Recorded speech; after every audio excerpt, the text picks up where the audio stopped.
திருவிவிலியத்தில் YONO அதிகாரம் 4. யோனாவின் சினமும் கடவுளின் இரக்கமும்.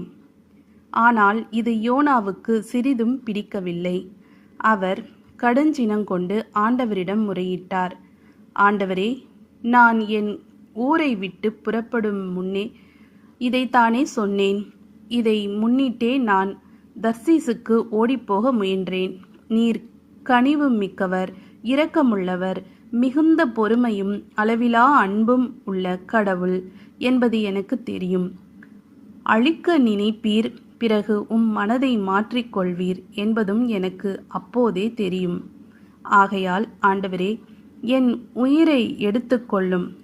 வாழ்வதை விட சாவதே எனக்கு நல்லது என்று வேண்டிக் கொண்டார். அதற்கு ஆண்டவர், நீ இவ்வாறு சினங்கொள்வது முறையா என்று கேட்டார். யோனாவோ, நகரை